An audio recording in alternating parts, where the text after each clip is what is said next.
এই দেশে কবে হবে কেউ জানে না। একদিকে এনসিপি জামাত তারা অত তাড়াতাড়ি নির্বাচনের পক্ষে, আবার বিএনপি চুরি নির্বাচন চায়।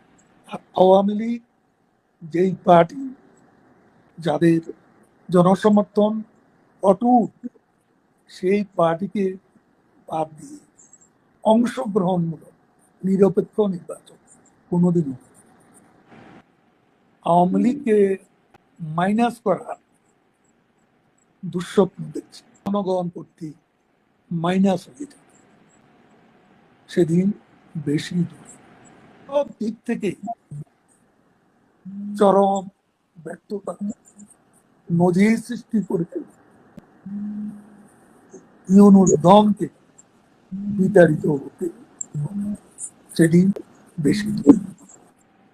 তারেক রহমান 1/11 অবত 2007 এই মুসলেকা দিয়ে লন্ডনে চলে গিয়েছে।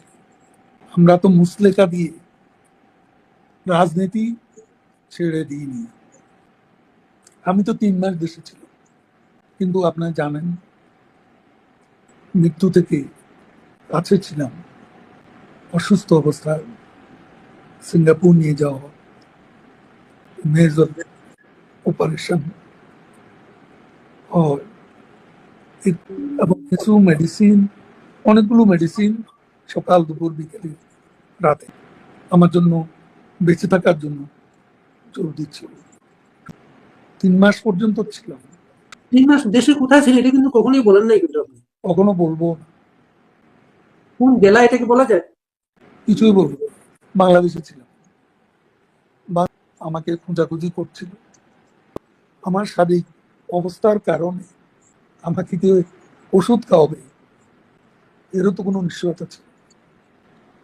যারা কারাগারে আছেন এখন, যারা অনেক মানবত জীবনযাপন করছেন, আপনার সহকর্মীদের উপরে যে হামলাগুলো যখন দেখেন, যখন প্রিজন সেলে তাদেরকে দেখেন, যখন আওয়ামী লীগের সাধারণ সম্পাদক ওবায়দুল কাদেরের মনে কি প্রতিক্রিয়া তৈরি হয়?